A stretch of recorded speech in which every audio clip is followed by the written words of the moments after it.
This is the true story of Dahlia, Hanna.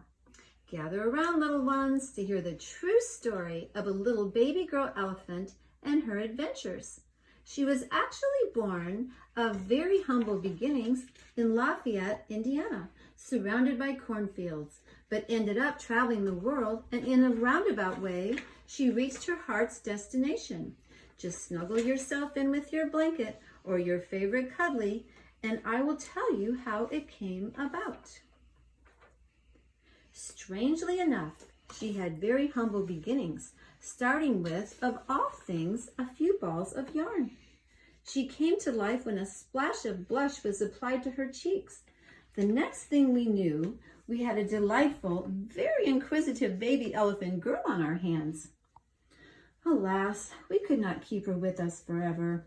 She soon tired of the cornfields and yearned for an exotic life in India. The aroma of fragrant spices, exotic fruits and vegetables, the graceful ladies draped in saris dyed in glorious hues called to her.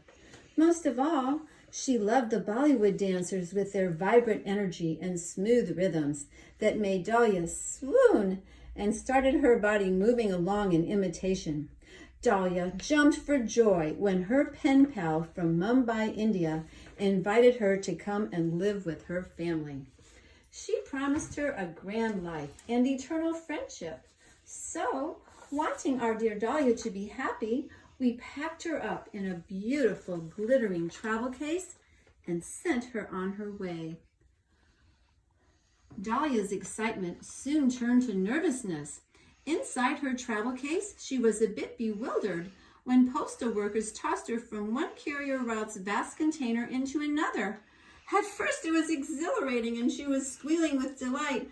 Whee! Was heard every time she was boosted in the air.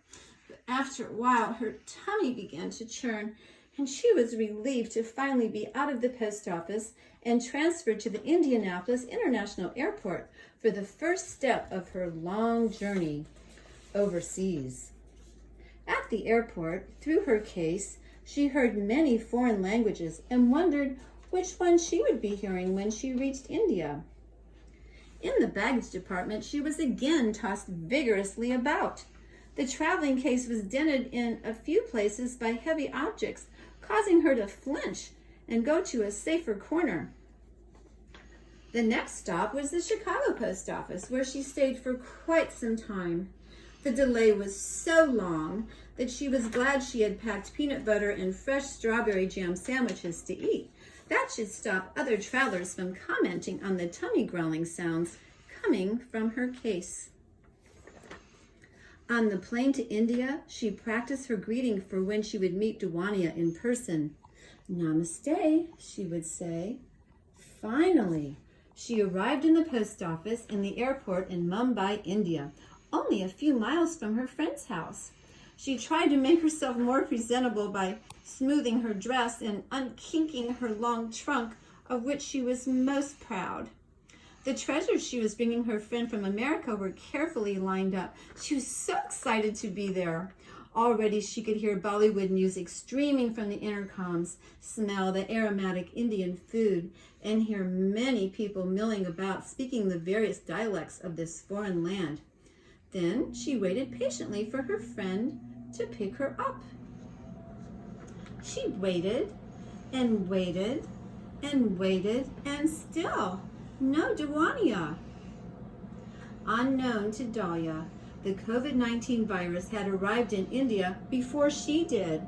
In a land with an overabundance of people, there was not enough space to safely distance themselves from each other.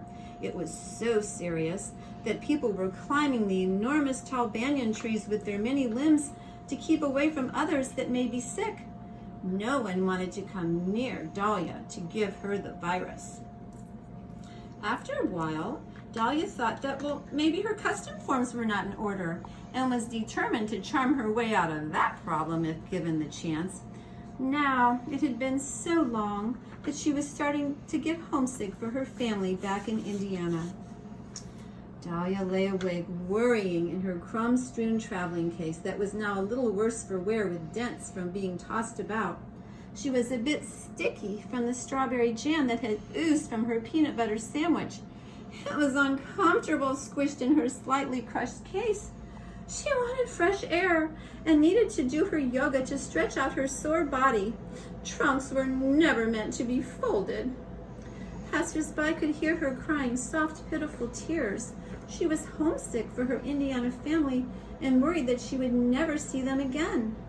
Dahlia, her Indian friend, must wonder where she was.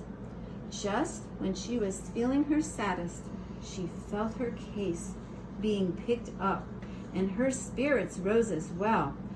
Finally, she was on the move, but then, curiously, she was on an airplane again.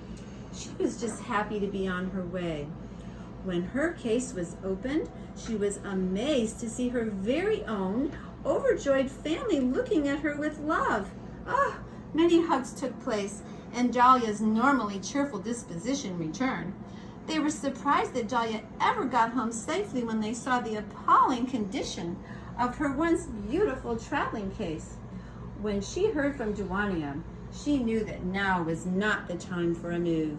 They had Zoom visits every day, and Dahlia was very happy with her family in the Indiana cornfields because, there's no place like home.